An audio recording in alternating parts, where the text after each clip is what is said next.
السلام عليكم ورحمة الله تعالى وبركاته. مرحبا بكم في فيديو جديد ووصفة جديدة. وصفتنا لهاد اليوم هما لي مادلين.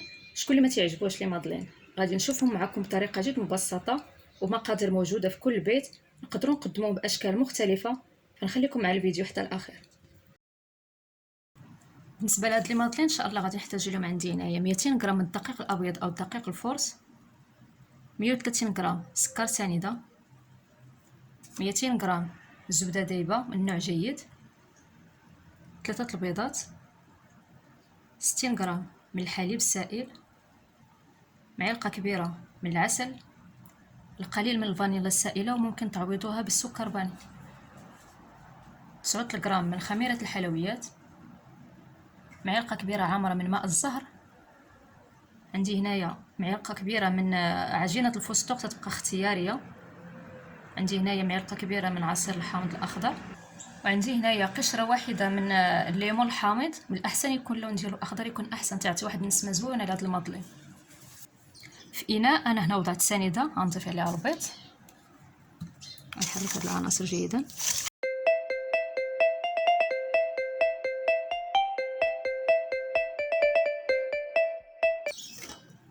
غنضيف عليها الحليب، ماء الزهر، قليل من الفاني، غنضيف العسل،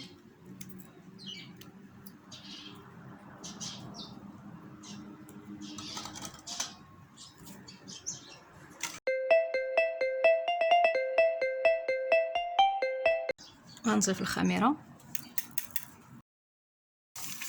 وغنضيف الدقيق.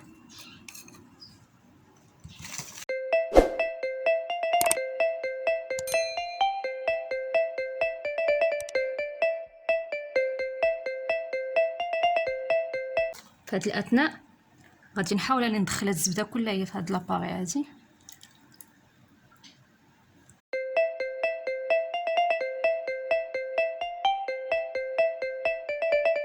الان لاباري ديال المادلين واجده، غادي نفرقها على 3 منكهات. غندير الاولى ندير فيها الحامض، والثانيه غندير فيها عجينه الفستق، والثالثه غادي نخليها كما هي. بالنسبه لكم هذوك تيبقاو اختياريين، تقدروا تكتفيو غير بهاد الفاني هذا بوحدو.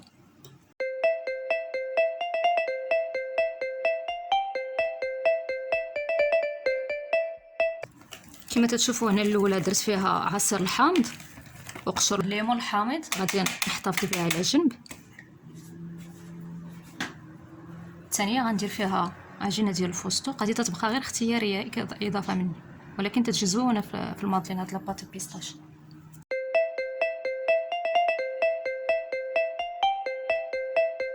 لاباري ديال المادلين عندي هما واجدين. عندي هنايا بنكهه البيستاش، هنايا بنكهه الليمون الحامض الاخضر، وعندي هنايا بنكهه الفاني. دابا غادي ندير لهم بابي فيلم 3 وغادي نخليهم على الاقل يرتاحوا واحد ساعتين المكانه. ضروري هاد العمليه هادي، او ممكن تخليهم 24 ساعه يكون احسن.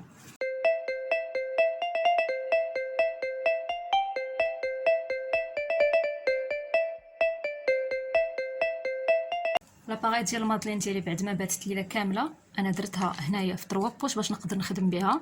الان غادي نستعمل هاد المول هذا، درت ليه الدقيق والزبده، وغادي نبدا تندريسي فيهم، ومن بعد غادي ندخلهم الفرن ساخن على درجه حراره 200 حتى 210 ونخليهم يطيبوا ما بين 12 حتى 13 دقيقه.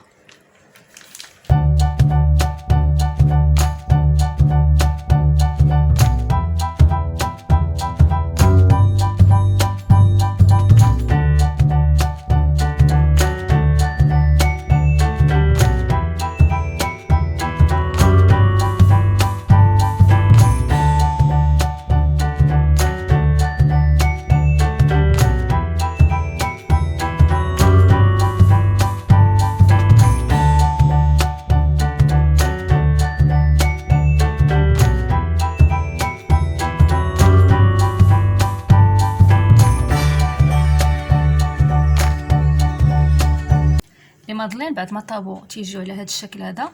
عندنا بزاف ديال الطرق باش نقدروا نزينوهم. انا هنا غادي اختاريت المول ديال لي مادلين. هنا عندي شوكولا اسود، شوكولا ابيض، وهنايا شوكولا ديال البيستاش. غناخذ غادي نغطسها هكا في الشكلاط مباشره غادي نحطها هنايا في المول، وغادي ندخلهم للثلاجه تيبردوا. ندير هنايا الشكلاط ابيض،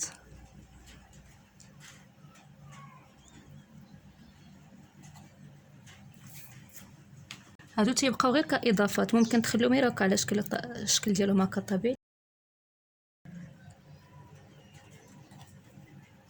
غادي نخليهم تيبردوا وغادي نقدموهم ان شاء الله بصحه وراحه.